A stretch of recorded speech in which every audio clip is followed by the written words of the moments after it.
Welcome to the online course on the Nibbāna sermons 23 to 33 by Bhikkhu Katakurunda Ñāṇananda, an online course hosted by the Numata Center for Buddhist Studies at the University of Hamburg in collaboration with the Paris Center of Buddhist Studies in Massachusetts. And today we will be looking at Sermon 29. But before doing so, just a few things again from the discussion forum related to the last sermon.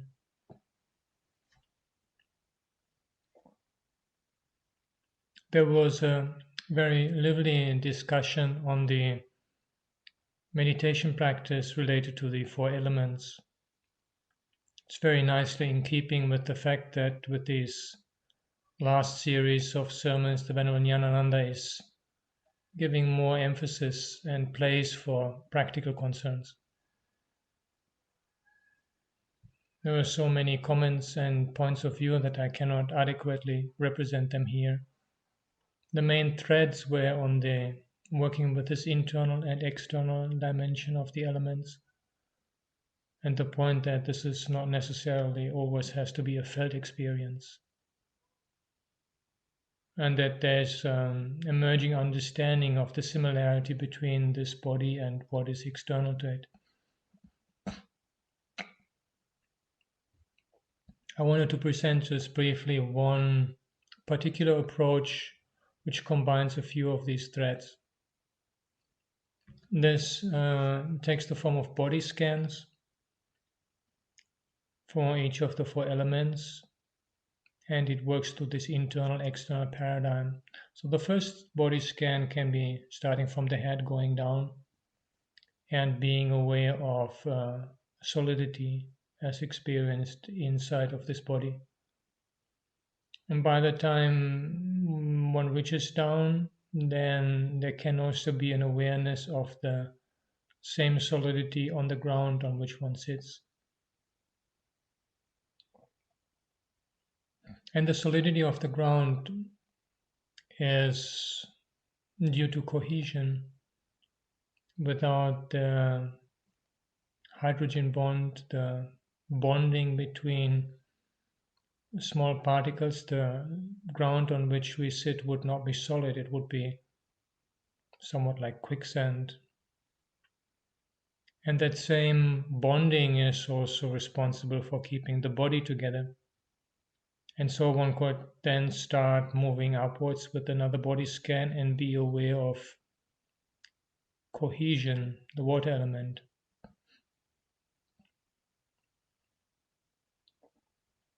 And having completed that, there's the understanding that the element of cohesion, the water element for performing this element function of cohesion requires to be at the right temperature.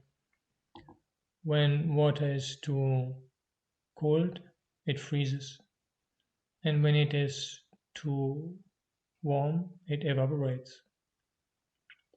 And so there's this need of the water element to be at the right temperature. It relies on the right temperature. And this is even more so the case for this body. The different bodily functions which involve various liquids require a very fine-tuned temperature to be maintained. There's only a certain temperature range within which our body can function. And so the next scan could be for the element of warmth in the body, and in constant awareness also of the external element of warmth, which usually is colder than the body itself, which is the reason why we wear protective clothing. When it gets very cold, we even have to put on heating. Or when it gets very hot, we have to put on air condition. And there's a sense that when going through the body, one can feel the inner temperature and also be aware of the outer temperature. In fact, in a way, our awareness of temperature is very much this kind of comparing between the outside and the inside temperature. And then this element of warmth or heat. In the end, it's just motion. So that leads on to the element of wind, moving again up from down to up through the body scan, aware of the body as being actually a matter of constant motion on the atomic level, but also on the physical level, constant moving of blood and through the whole body. And coming then up towards the head, then the awareness, and the chest and the head, the awareness of the breath as the most palpable manifestation of the wind element, the oxygen moving in and out, and with that the awareness that the whole body is entirely dependent on this. If there would be an interruption of the external supply of oxygen, the movement in and out of oxygen, then very soon all the other life-sustaining movements and functions in the body would also come to an end. So this, after with these 4 scans, this internal and external, internal more direct experience, but the external also being brought in, this brings in the conditionality as a complementary dimension of the elements, and particularly the dependence of this body on supply of the elements from outside, which is particularly evident with the wind element, the oxygen. And then another scan, being aware that motion in turn requires space. Without space, motion cannot take place. So an awareness of this body, of the space occupied by this body, awareness of the body as space. And when one sits aware of the body as space, there's just this brief realization that space itself has no boundaries, which leads to a perception of boundless space.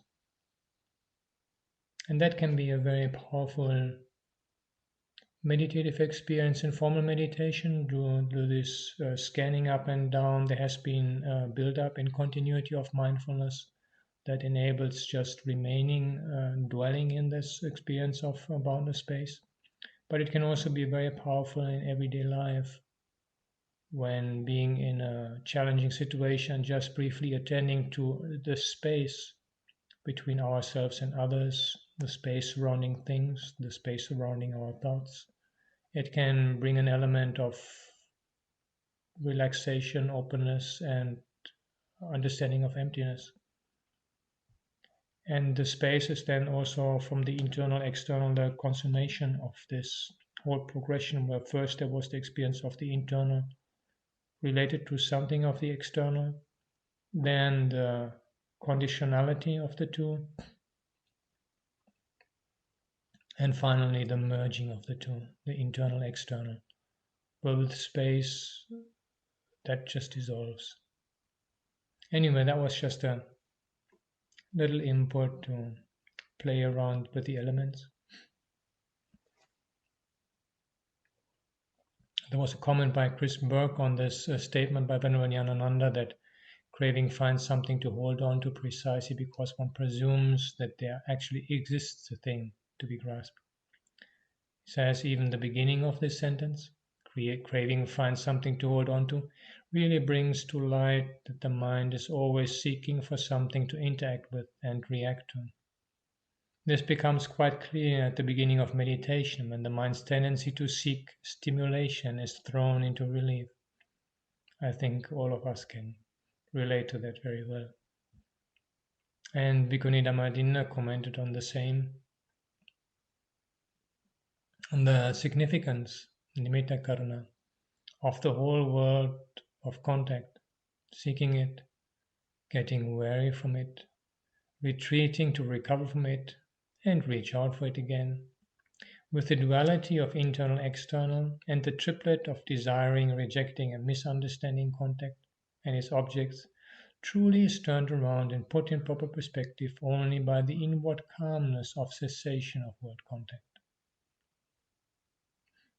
And then there was a comment by Robert Crush on this Mahaparinibbana Sutta and the apparent need to explain why the Buddha died in a remote, small, and unimportant place, and that he didn't stay alive for longer, or at least pass away in a major town. He said it is exactly the fact that the Buddha could fail which I find very inspiring.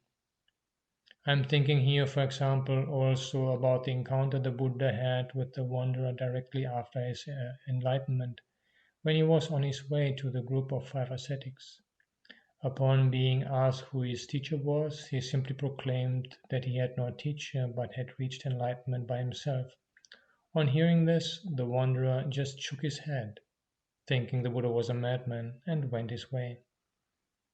The teaching is so strong, inspiring, and rich that it is exactly these small episodes which make the Buddha more approachable. If even the Buddha was misunderstood or misrepresented, then of course this will happen to us. No need to make a drama out of it. We can just try to follow the Buddha's example, allowing ourselves to fail at times. With this, I have finished my brief survey of comments on Sermon 28, and we are ready now to go into Sermon 29. Etang santang etang panitang yadidang sabba sankara samato sabbu paripatinisaggo tanakayo virago nirodo nibbana. This is peaceful, this is excellent, namely the stilling of all preparations, the relinquishment of all assets, the destruction of craving, detachment, cessation, extinction. With the permission of the assembly of the Venerable Meditative Monks, this is the 29th sermon in the series of sermons on Nibbāna. Comment: he does not mention Venerable Ñāṇarama here, and I think this was because Venerable Ñāṇarama had been to have some health check, so he had to go to the hospital, and for this reason he was not present when Sermon 29 was delivered. End of comment. We made an attempt in our last sermon to highlight the impermanence of the stage trappings which, from the beginning of an eon to its end, this great earth stage presents for the drama of existence of samsaric beings enacted on it, putting side by side in vivid contrast to each other the description of the beginning of the eon as given in the Aggañña Sutta, and the description of the destruction of the eon in the Satta Surya Sutta. We try to arouse a powerful perception of impermanence, leading to disenchantment, which is the key to Nibbāna. A resonant echo of these discourses of the Buddha, suggestive of the impermanence of this drama of existence and the earth stage on which it is enacted, comes to us through the Mahahati-padopama Sutta preached by the Venerable Sariputta. Tassa hi nama avosha bahiraya patavidhatuya tava mahalikaya anicchata panyayasati khaya dhammata panyayasati vaya dhammata panyayasati viparinama dhammata panyayasati king panimasa matattakasa kaya satannu padinasa ahantiva mamantiva asmitiva attakvasanoti vetta hoti.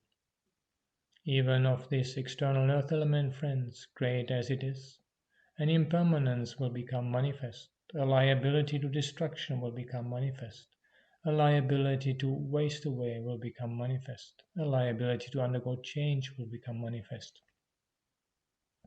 What to say of this ephemeral body clung to by craving as I or me or am, I or mine or am?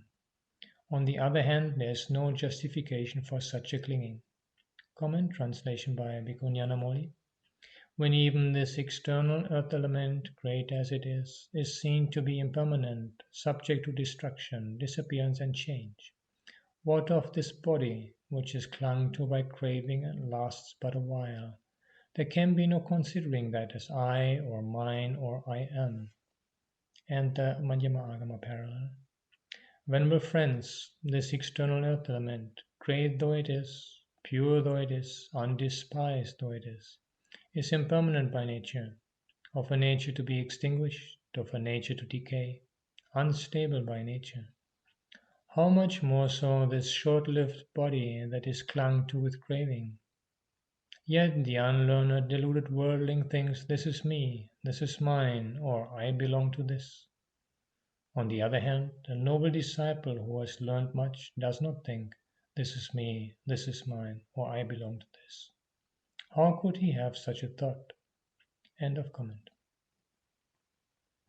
This pithy paragraph of the discourse is eloquent proof of the fact that it is possible to dispel the latencies to conceit leading to eyeing and mining by penetrating into the impermanence of this puny internal earth element through the broader perspective of the impermanence of the vast external earth element. Animittancha bhavihi mananusaya samudjaha. Develop the signless tool and give up the latency to conceit, was the advice the Buddha gave to Venerable Rahula in the Rahula Sutta of the Sutta Nibbāna. Comment translation by Bhikkhu Bodhi. And develop the markless state, discard the latent tendency to conceit. End of comment. It is clear from this advice that when signs fade away through the perception of impermanence, latencies to conceit also lose their hold on the mind. Instead of pervertly exploiting the canonical discourses describing the impermanence of the external world with wrong reflection, in order to indulge in worldly speculation, we should arouse radical reflection and project them into our own internal world in order to understand the vanity of this drama of life.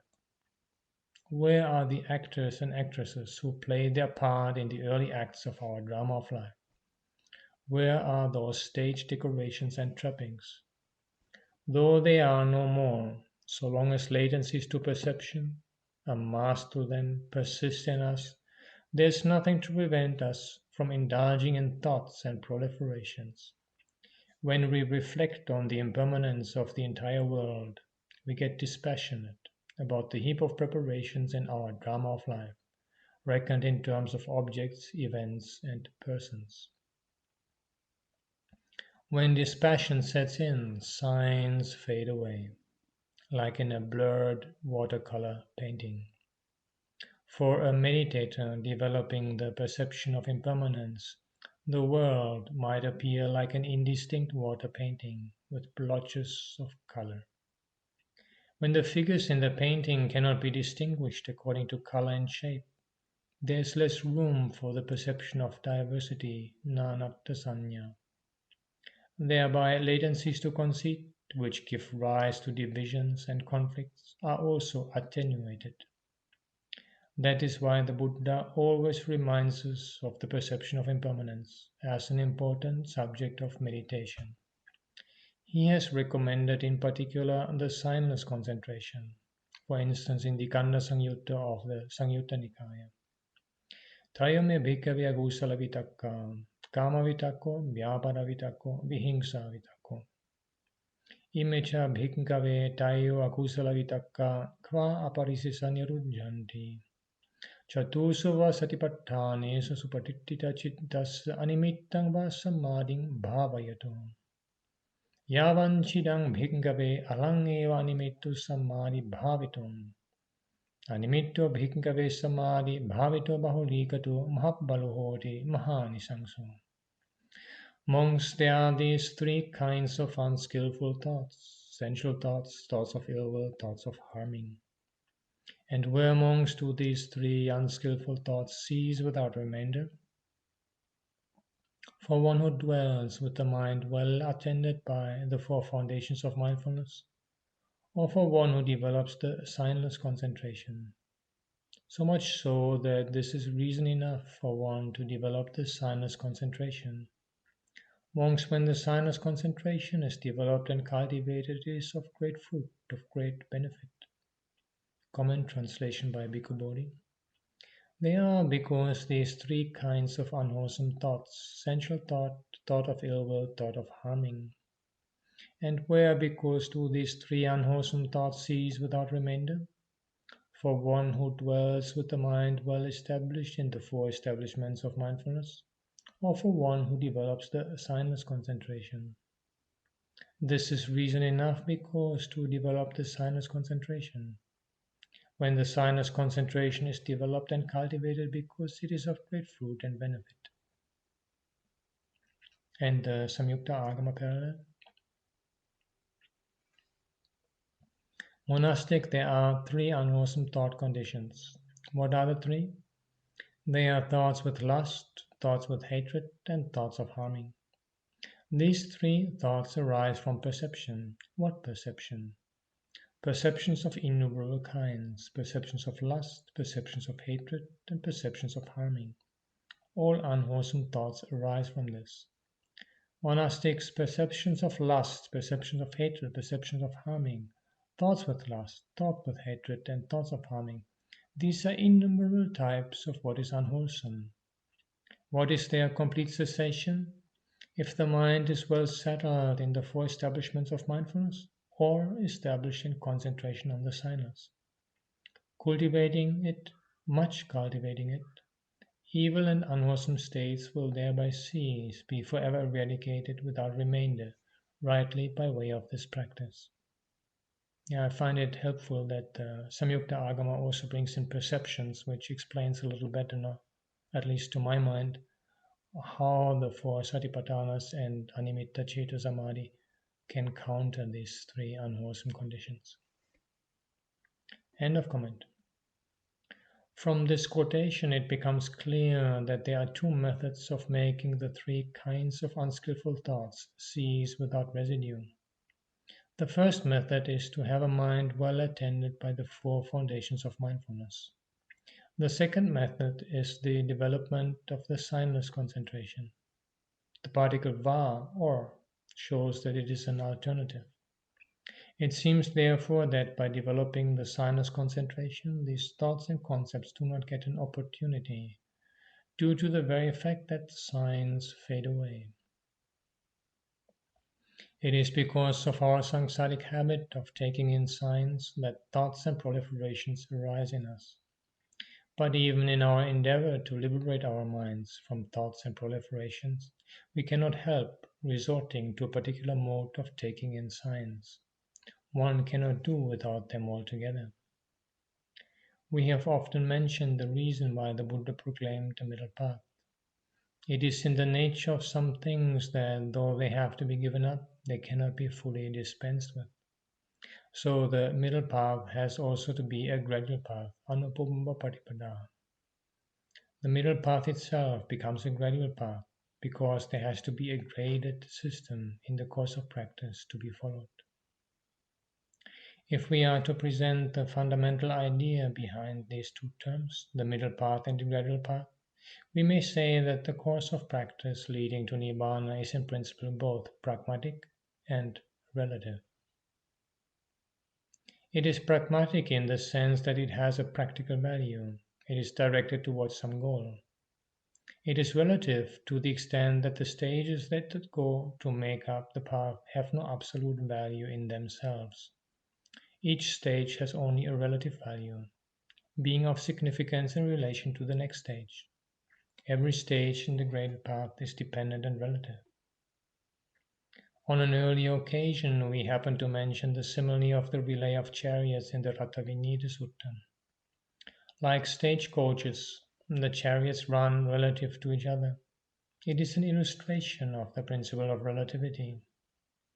So, even in the attempt to liberate the mind from its hold on signs, we cannot help making use of a particular set of signs. In that attempt, we have to be guided by the first principles of relativity and pragmatism. In order to explain these first principles, we made use of a certain simile in one of our earlier sermons. The simile is sharpening a razor. To refresh our memory, the main purpose of bringing up this simile was to show the difference between meditative reflection, sammasana, and dogmatic adherence, paramasana. Whereas paramasana means tenacious grasping, sammasana is a particular way of holding lightly for some subtle purpose. We took up the razor simile to illustrate the distinction between these two.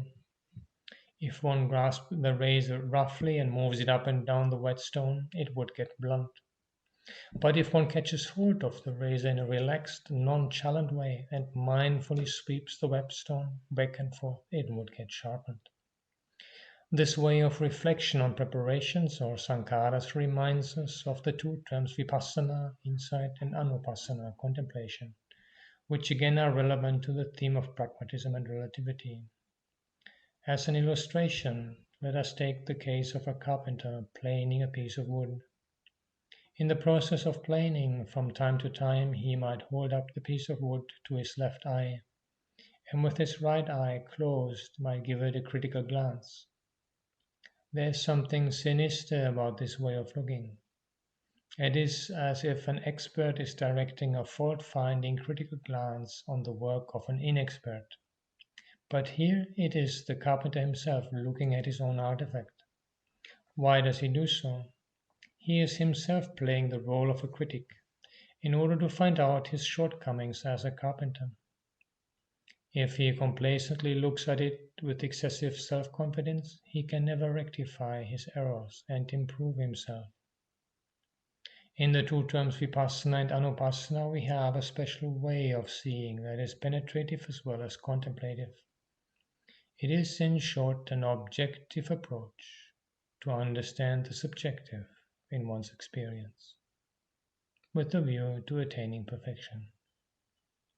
In the Theragatha, we find Venerable Mahamoggallana Thera stating the purpose of this special way of seeing in the following verse. Sukumang parivijhanti valagangang usunayata ye panchakhande passanti parato no chatato. They penetrate into that which is subtle, like a horse's hair with an arrow, who look upon the aggregates five as something alien, not their own. Comment translation by Norman.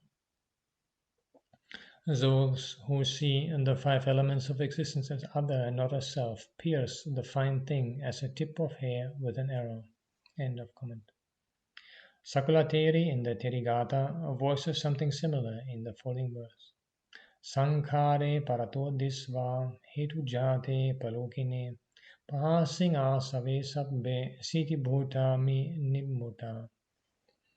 By seeing as alien all preparations, as causally arisen and fragile, I have given up all influxes, become cool and extinguished. Comment translation by Norman.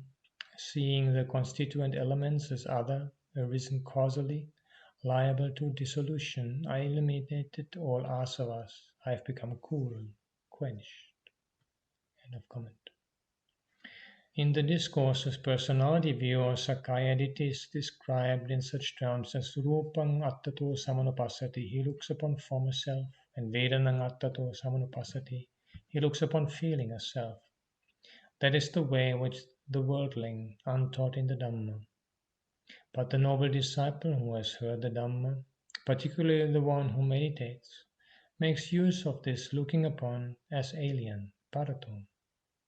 This is how his way of seeing becomes an insight, vipassana, a contemplation, anupassana. The term anupassana as a particular mode of seeing in accordance occurs in the Satipatthana Sutta in a way that has puzzled many a scholar. Phrases like kaye kayanupassi viharati and vidanasu vidananupassi viharati seem to defy translation. In the body he dwells seeing in accordance with the body.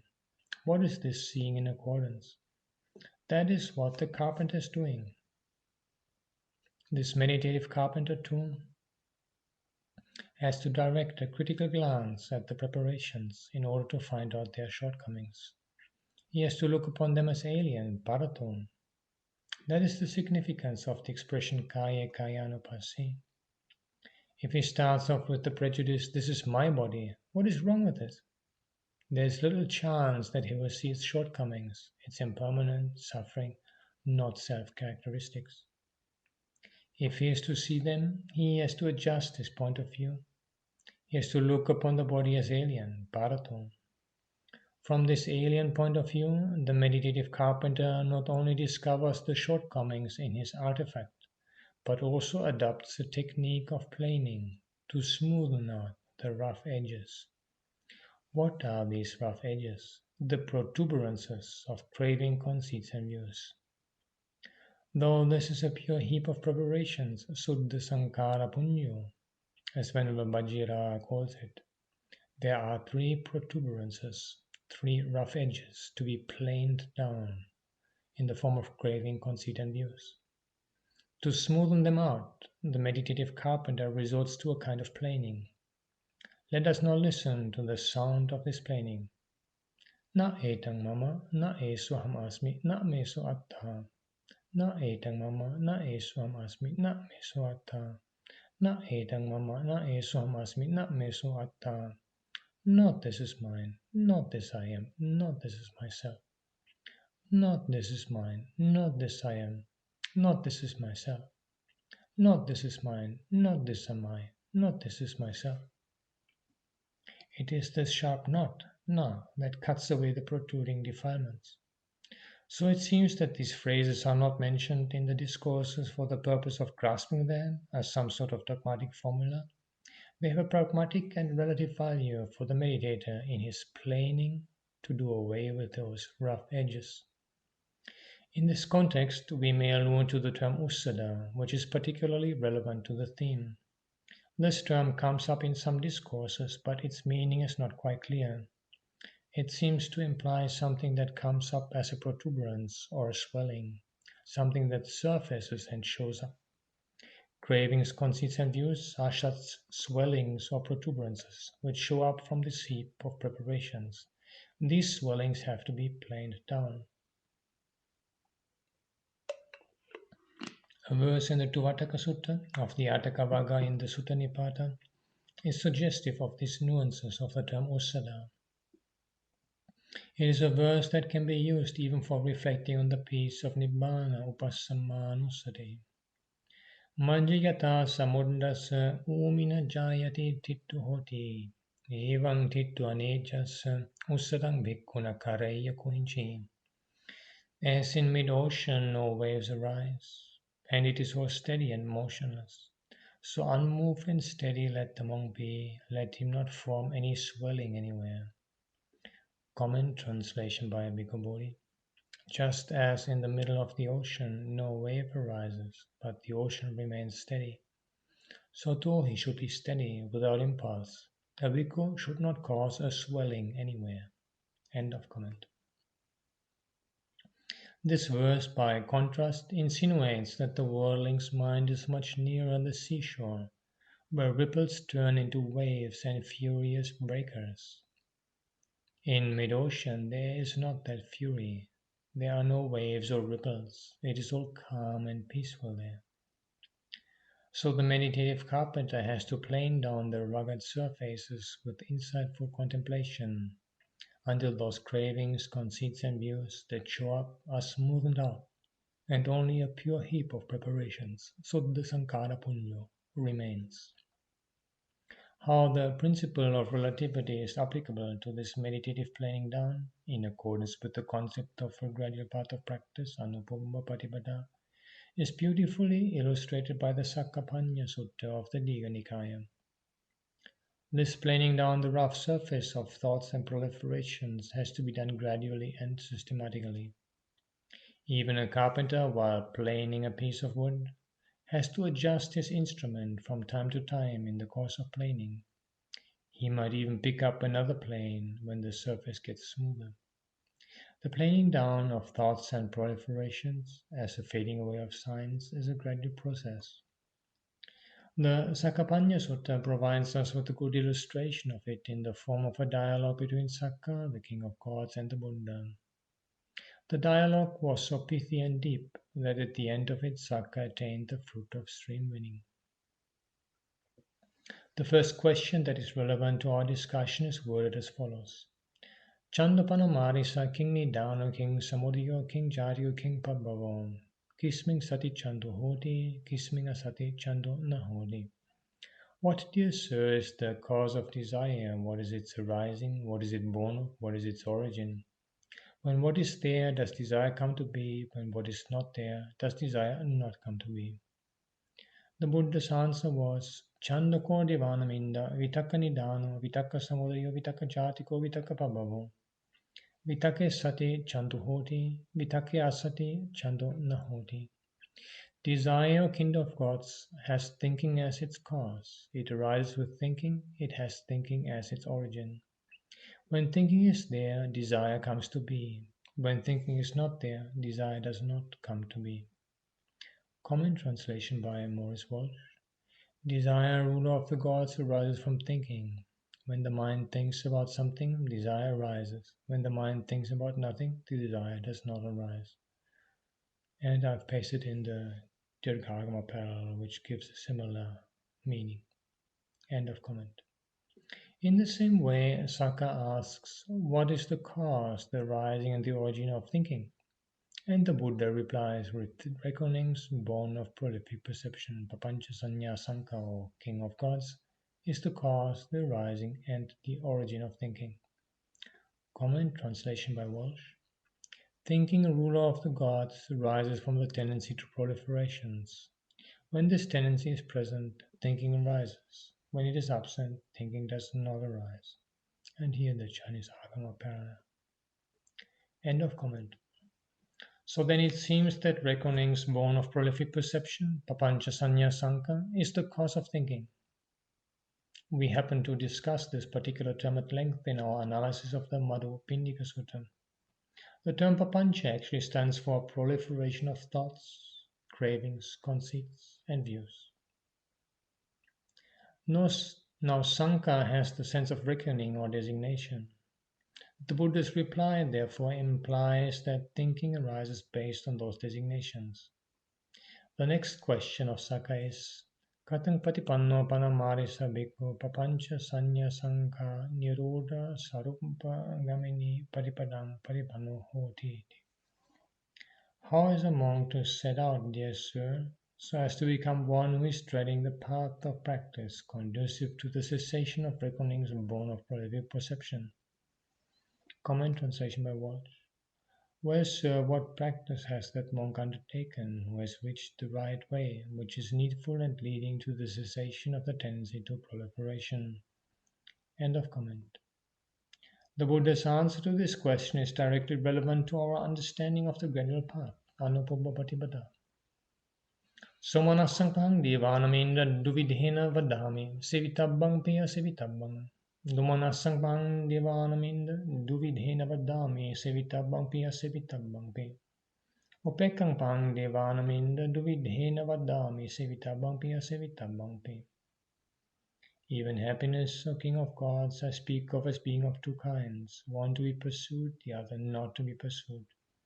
Even unhappiness, O King of Gods, I speak of as being of two kinds, one to be pursued, the other not to be pursued. Even equanimity, O King of Gods, I speak of as being of two kinds, one to be pursued, the other not to be pursued. Comment translation by Walsh.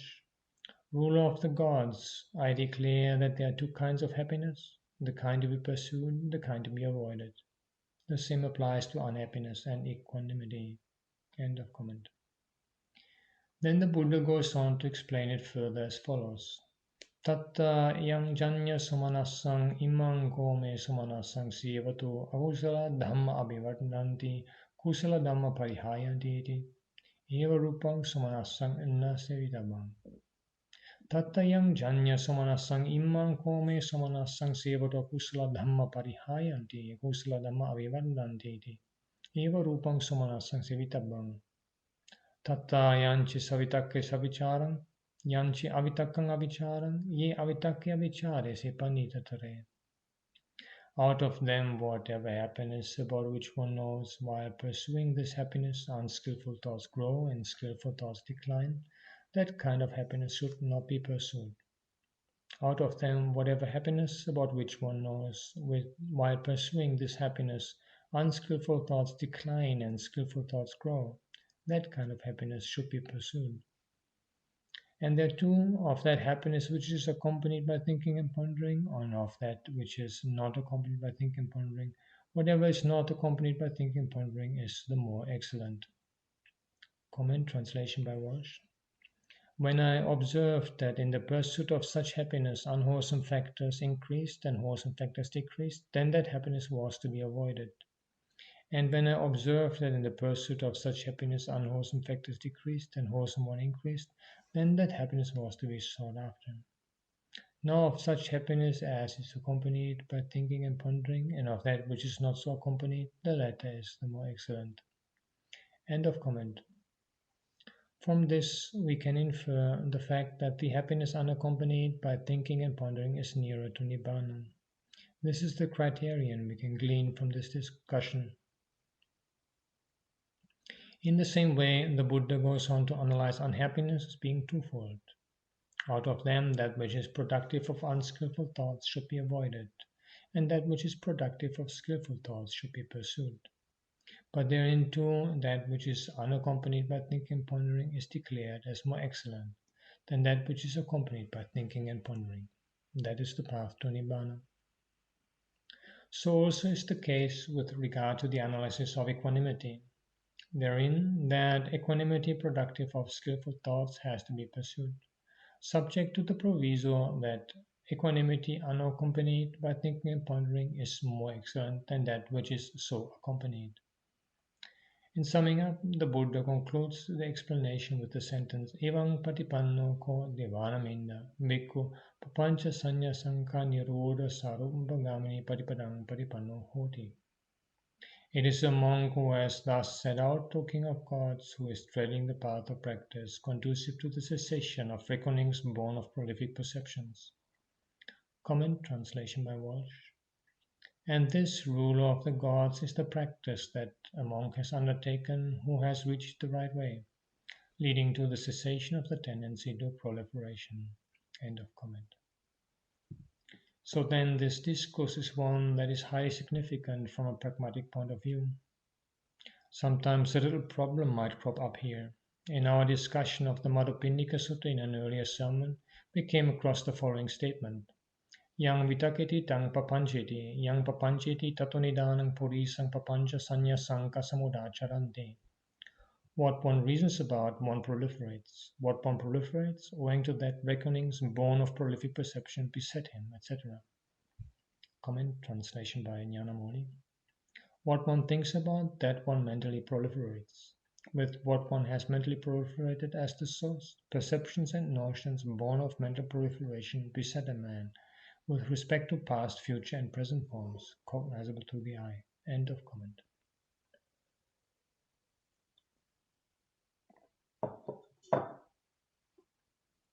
Apparently, there is a contradiction between this statement in the Madhupindika Sutta and the above quoted reply by the Buddha in the Sakkapanya Sutta, where thinking is said to be the cause of desire and reckonings born of prolific perceptions are said to be the cause of thinking.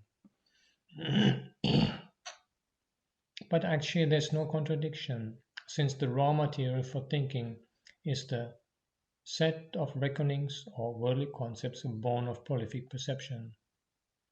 Proliferation only aggravates the situation by a further ramification of concepts which overwhelm and obsess the person concerned. In other words, there's a peculiar circularity involved in the process. Even for thinking, concepts evolved by prolific perceptions are utilized.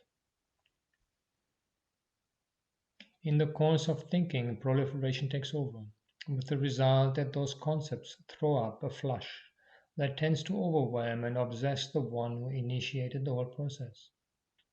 As in the case of a fermenting agent used in the preparation of liquor, there is a circularity in this proliferation, which makes the confusion in samsara worst confounded. Now, in order to break this cycle, a systematic and gradual approach is needed. That is what the Sakkapanya Sutta lays down. Here is a task that cannot be done slipshod. It is one that calls for mindfulness and circumspection. The Buddha has described in minor detail the modus operandi from the rugged outset, proceeding by gradual stages towards subtler and subtler objectives. It is a forked path, where one has to proceed always keeping to the right, choosing the skillful in preference to the unskillful, and intuitive in preference to the ratiocinative. So here we have a wonderfully graded path that combines relativity with pragmatism. In our discussion of the terms Vitakka Papancha and Papancha Sanya Sanka has revealed their incompatibility with insight. There cannot be any confusion on coming across canonical references to the Arhata Pala Samadhi as Avitaka Samadhi, thoughtless concentration. This term has puzzled many a scholar. We find, for instance, in the Subhuti Sutta of the Chandavagga of the Udana a reference to Avitaka Samadhi. There it is said that the Venerable Subhuti, an Arahant, was sitting cross-legged in front of the Buddha with his body erect, having attained to Avitaka Samadhi, and that the Buddha uttered the following paean of joy on seeing him so seated.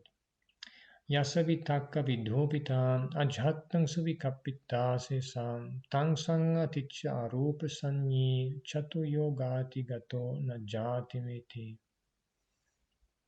Common translation by Ireland. In whom discursive thoughts are scattered, who inwardly is well prepared, by having overcome that tie, he is a perceiver of the formless, and by surmounting the four bonds, he does not come to birth again. End of comment. This is a verse with a very deep meaning, but before getting down to its meaning as such, we cannot help making some observations about the commentarial explanation of the term Avitaka Samadhi, thoughtless concentration. According to the commentary, Avitaka Samadhi stands for all levels of concentration, both fine material Rupa Vachara and immaterial Arupa Vachara, from the second jhana upwards. This is an interpretation purely from the samatha or tranquility standpoint. The commentary goes on to say that in the present context it means Arhata Pala Samadhi, based on the fourth jhana. Ida Pana Chatuta Jhana Parako Arhata Pala Samadhi Avitaka Samadhi eti Adipetu. But we have to point out that in the light of the foregoing observations on Vitakka and Papancha, Avitaka Samadhi is not a term that is relevant merely to the samatha aspect of Buddhist meditation. It is not simply a term that connotes all jhanas devoid of thought, Vitakka. It is a term directly relevant to insight, Vipassana. The purpose of samatha is to temporarily suppress thought, Vikambana Pahana, abandonment by suppression.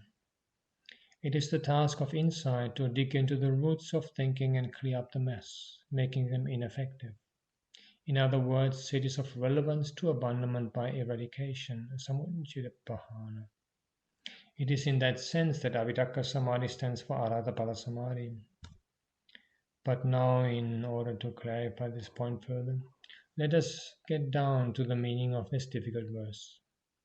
It might be easier for comprehension if we explain the four lines one by one.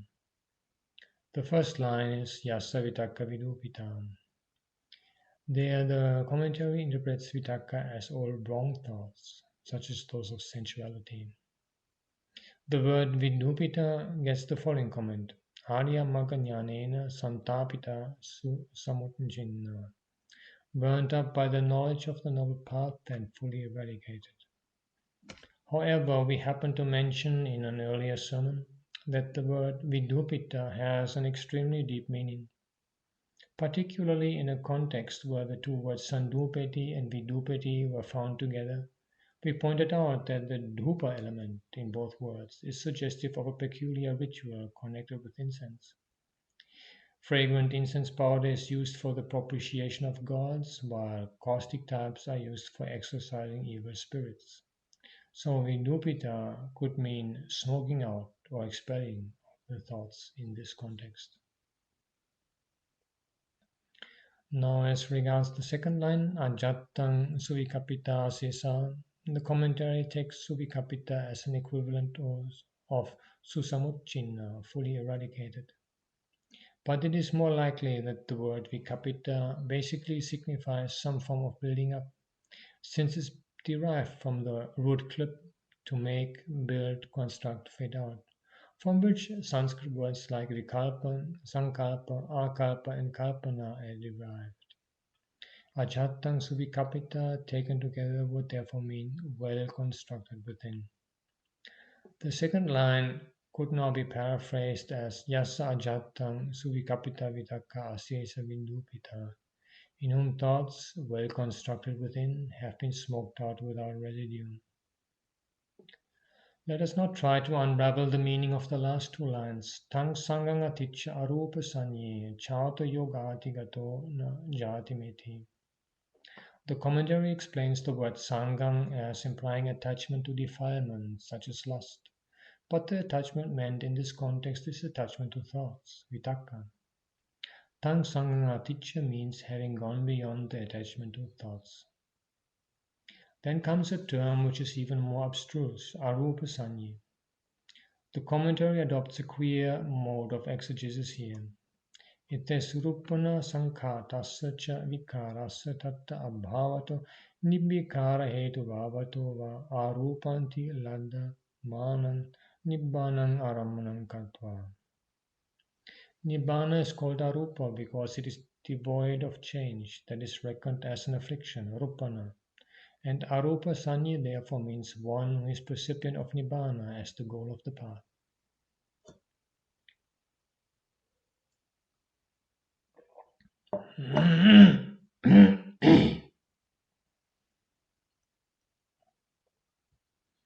It is noteworthy that the compound term arupa sanya could be analyzed in two ways.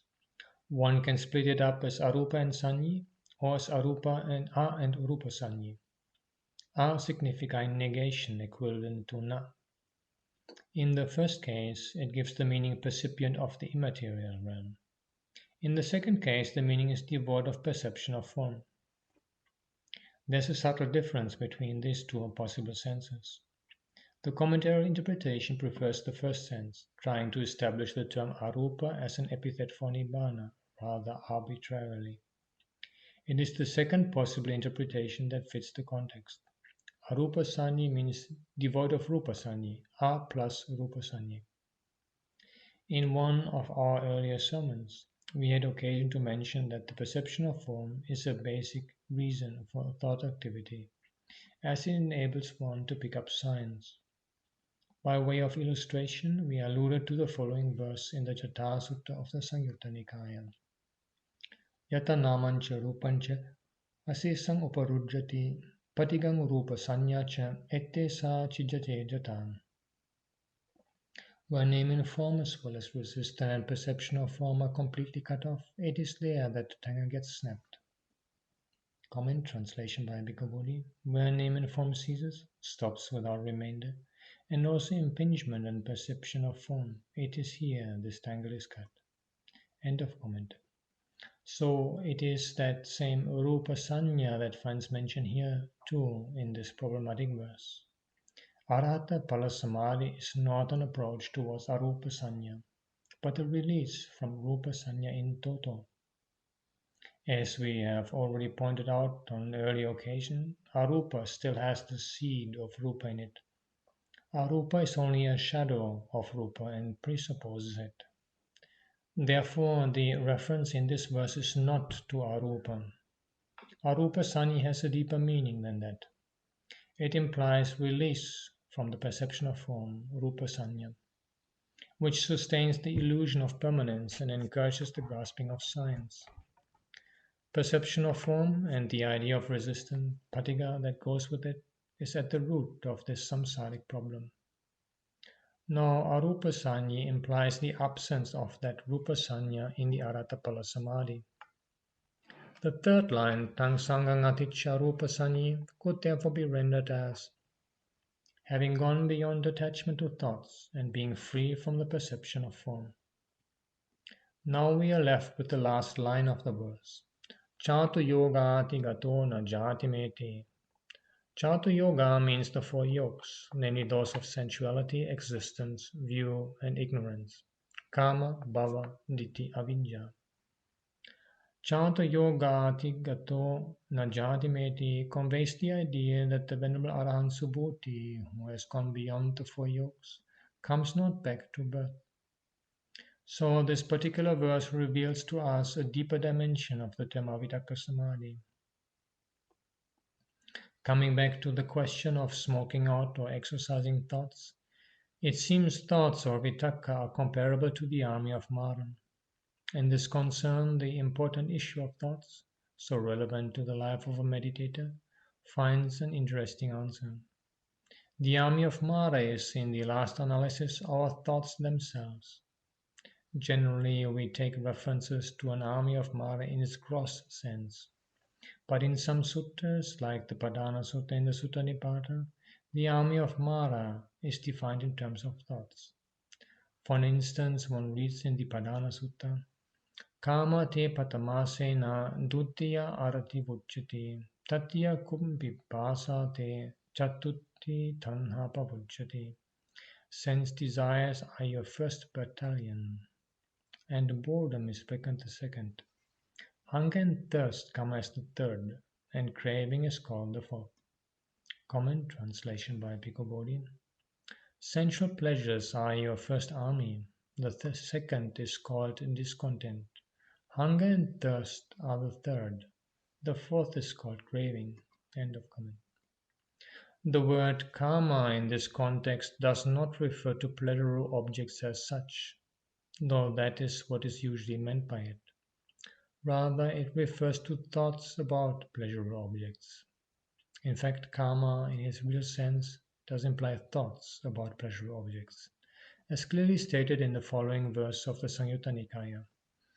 Nati kama yani chitrani loke sankapparago purisasakamo tittanti chitrani tadeva loke atetta dira vinayanti chandan.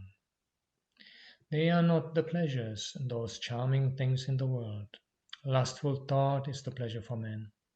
They go on as before, those charming things in the world, but it is desire for them that the wise discipline. Comment, translation by Bhikkhu Bodhi. They are not sense pleasures, the world's pretty things. Man's sensuality is the intention of lust. The pretty things remain as they are in the world, but the wise remove the desire for them.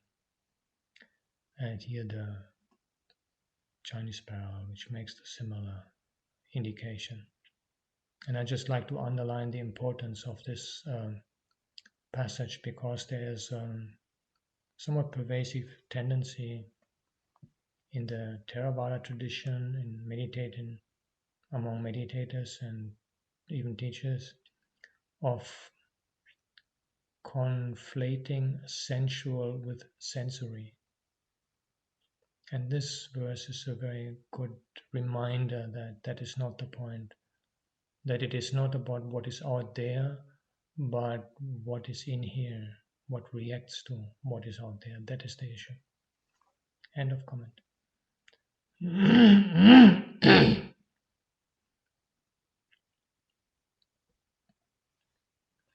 As we already mentioned in our discussion of the Sakkapanya Sutta, desire is the cause of thinking.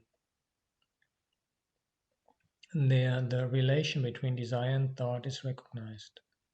It is the desire for pleasure that those who are prudently wise discipline and dispel. All this goes to prove that the word karma primarily refers not to the object of sense desire, but to thoughts about them. So in the last analysis, we are confronted with the question of thought. For instance, hunger and thirst, kupipasa, are cited as another battalion of Mara. Here too, it is not hunger and thirst in themselves that represent the army of Mara. It is thoughts about them, such as King Swasisami, Kovang Vasisang, what shall I eat? Where shall I eat? For we read in the Sariputta Sutta of the Sutta Nibbāna, King Swasisami Kovang Vasisang, Dukkang Vatasetta, Kvaljasesang, Eti Vitake Paridevaneye, Vinayeta Sekuaniketa Sari. What shall I eat? Where shall I eat? Badly have I slept, where shall I sleep? Such miserable thoughts let the trainee discipline as he wanders forth without an abode. Comment translation by Bhikkhu Bodhi. What will I eat? Where will I eat? Alas, I slept badly. Where will I sleep? One in training, wandering without abode, should remove these thoughts of lamentation. End of comment.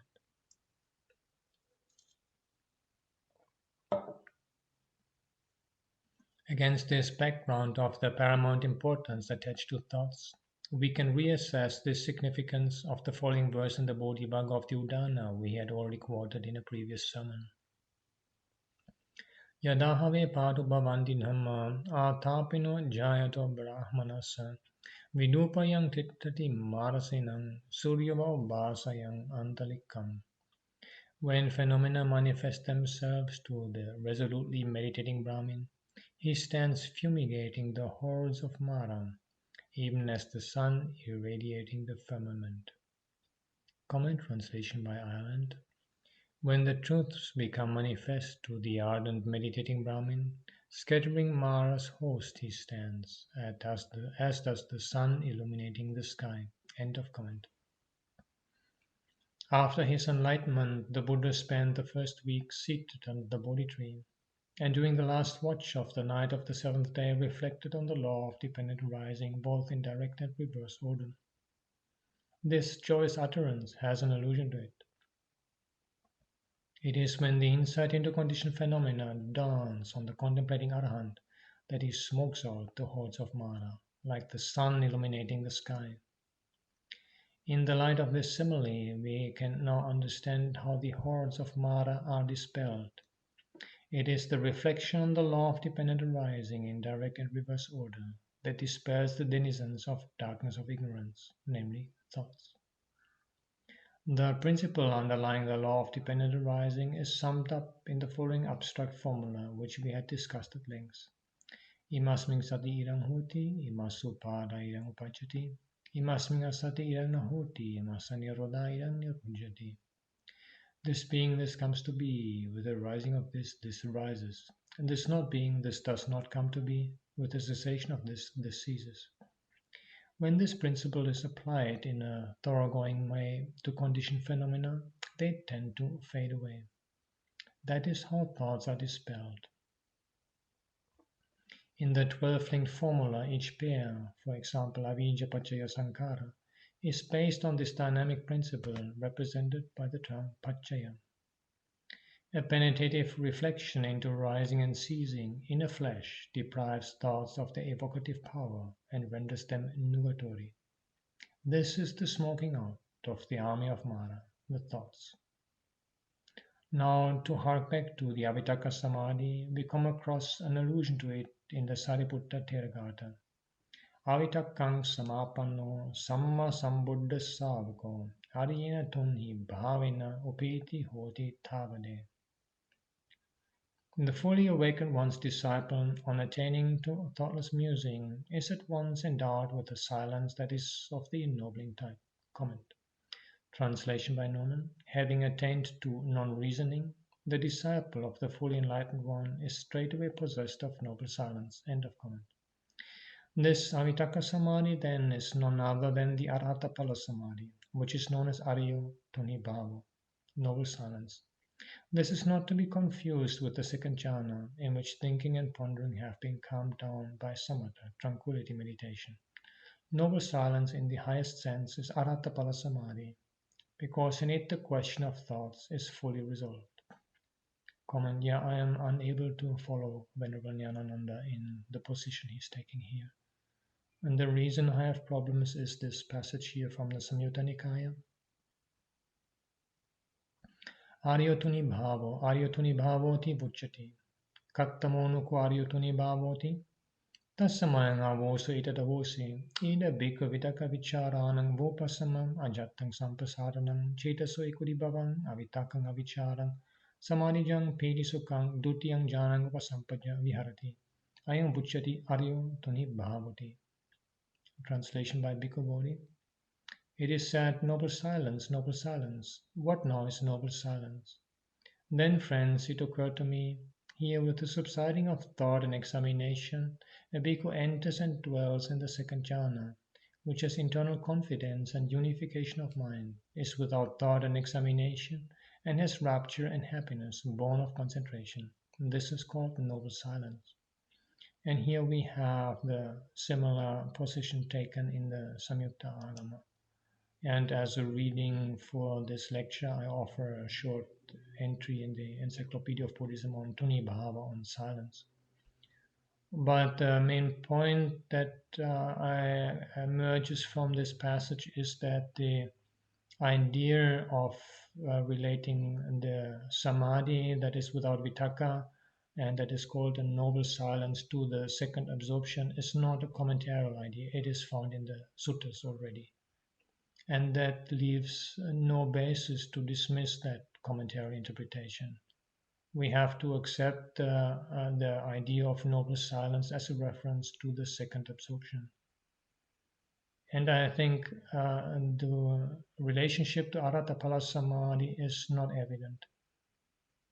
In fact, Arhatapala Samadhi could also be taking place at the level of the first jhana, and then it would be with vitakka. And I find this whole problematizing of vitakka also not fully understandable. Because, of course, even in daily life, the Buddha will still have vitakka.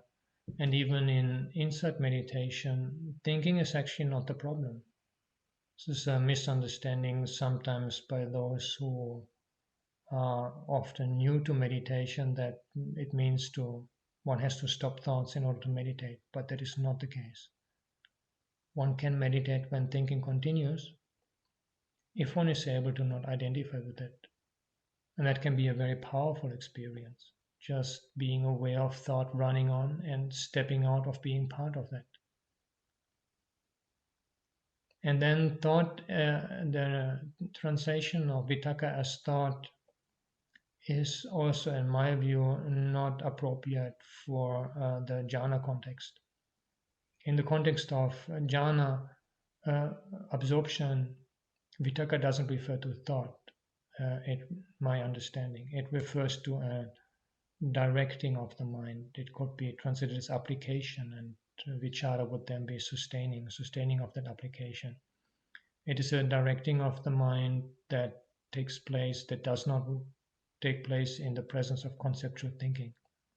And so Ariyotuni Bhava then has a deeper sense here. It's not just that there is no mental chatter in the second jhana, but there's even that deep silence where the mind does no longer intentionally apply to something, but natural rest in samadhi.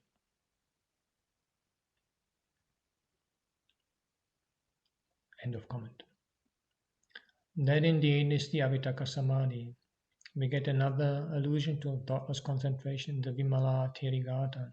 Nisinna rukka moolam hi avitakkasya labini. Seated am I at the root of a tree, a winner to the thoughtless state.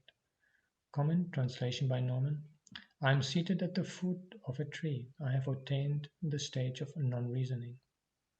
Yeah, non-reasoning is not a good translation of abhitakka here. It's not about reasoning, it's really about a level of concentration where the mind naturally rests in samadhi. And the fact that this is praised so explicitly as in the earlier passages or here by Venerable Vimala is simply another confirmation to the idea of jhana in the early discourses as referring to something rather profound and deep. This is sometimes lost in modern days where we have this trend towards light, jhana light or instant jhana, the idea that even levels of meditative experience lightly saturated by awakening, by jhana factors, can already be reckoned a full-fledged jhana attainment. I've discussed the arguments made in this respect in my early Buddhist meditation studies, and I find them unconvincing. And there's quite a number of passages in the suttas which show that jhana is a very deep state, particularly evident in the Upakilesa Sutta, the Buddha himself and Venerable Anuruddha having to struggle sustainedly against various obstacles in order just to get the first jhana. When Mahamoggallana in the Moggallana Samyutta requires the Buddha's help to gain the first jhana. These three are the most highly accomplished samatha meditators in the early Buddhist discourses, Venerable Anuruddha, Venerable Moggallana, and the Buddha himself. So if they need to struggle considerably for a lot of time, and the two disciples need the Buddha's personal help to just get into the first jhana, it is really inconceivable that the same kind of experience nowadays can be easily accessed by anybody just sitting down, smiling a little bit, and then getting into jhana. And I think this Vimala Therigatha and other passages simply confirm that it would be of no significance to mention the Avitaka Salabhini, I am a winner, I have gained the absence of vitaka, unless this were really some deep meditative experience. End of comment. We come across a long verse in the Nandita Sutta of the Mara Samyutta in the Samyutta Nikaya, where again there's a reference to this thoughtless concentration. To quote the relevant section, Pasaddakayo subimutta citto asankharano satimano ko anyaya dhammang avitaka jhayi. In body relaxed, in mind well freed, concocting not, mindful abodeless, well knowing the norm, he muses thoughtless. Comment translation by Bhikkhu Bodhi. Tranquil in body, in mind well liberated, not generating, mindful, homeless, knowing Dhamma, meditating, thought-free. All this points to the fact that the Arhatapala Samadhi is called Avitaka Samadhi in a very special sense. It is relevant to insight meditation and not to mere tranquility meditation. The problem of thoughts could be fully resolved only when the reckonings born of prolific perception are abundant. In the Chula Vagga of the Udana, we get a reference to this aspect of the Arhatapala Samadhi. Tina Kupana Samayena Bhagava Attano Papancha Sanya Sankapahanam Pachavikamano Nisinohoti. At that time, the fortunate one was seated, reflecting on his abandonment of reckonings born of prolific perceptions. At the time, the mind is free from worldly concepts born of prolific perception. Inwardly, all thoughts are rendered powerless. Thoughts do not come up, and there is no grasping of signs. It is to highlight this fact that the terms Avitaka Jhana and Avitaka Samadhi are used. By way of further proof, we may cite the following two verses in the Sangyojana Sutta of the Sagataka Vagga in the Samyutta Nikaya. A deity poses the question, Kingsu Sangyojanoloko, Kingsu Tassa Vicharanam, Kisassa Vipahanena Nibbāna iti Pucchati. What is the fetter of the world? What is its trailing along? By giving up what do they say Nibbāna is attained? Comment translation by Bhikkhu Bodhi. By what is the world tightly fettered? What is the means of traveling about? What is it that one must forsake in order to say Nibbāna? End of comment. And the Buddha gives the answer, Nandi Sangyojanoloko Vitakassa Vicharanam Tanhaya Vipahanena Nibbānang iti Pucchati. To delight and fettered is the world. Thoughts is trailing along. It is that craving by giving up of which they say Nibbāna is attained. Comment. Translation by Bhikkhu Bodhi. The world is tightly fettered by delight. Thought is its means of traveling about. Craving is what one must forsake in order to say Nibbāna. And Samyutta Agama parallel making basically the same point. End of comment. Here again we have an indication of the relevance of thoughts to the question of insight. The Sundarika Bharadvaja Sutta of the Sutta Nipata has the following allusion to the qualities of an arahant. Bhavasava yassa vachikaracha vidupita attagatana santi, in whom the influxes of existence and the sediments of speech as well are smoked out, gone down and exist no more. Comment translation by Bhikkhu Bodhi. he whose influxes of existence and caustic speech are burnt up, vanished, and no longer exist. End of comment. The commentary takes the word vachikara to mean harsh speech. There's some imbalance between the two terms bhavasava and vachikara if the commentary interpretation is granted. Harsh speech could ill afford to get coupled with influxes of existence, to be cited as fundamental defilements extinct in an arahant. It seems vachikara has a deeper significance than that. It probably means the sediments or dregs, Sanskrit kshara, of speech, namely the worldly concepts and designations which, as papancha sanyasanka, reckonings born of prolific perception, form the basis of all thoughts. In the Arahant, therefore, influxes of existence as well as sediments of speech are smoked out, gone down, and made extinct. This then seems to be the most plausible interpretation of the two lines in question. Pavasava yasya vachikara cha vidupita attagatana santi. So we have garnered sufficient canonical evidence to conclude that the terms vitakka and papancha are particularly relevant to the life of a meditator. Also, the fact that the Arattapala Samadhi has been called Avitakka Samadhi shows that the conquest of thoughts is not of a temporary type, as in the case of tranquility meditation. On the other hand, it is a transcendence of a more radical type, through an insight into the relative validity of worldly concepts, their falsifying nature, and the perception of permanence underlying them. Avitakka Samadhi is a term used to denote that state of complete emancipation of the mind by making all signs fade away, so that the whole world appears like a blotched watercolor painting, thus freeing the mind from the perception of diversity without even resorting to a perception of unity. Thank you for your attention.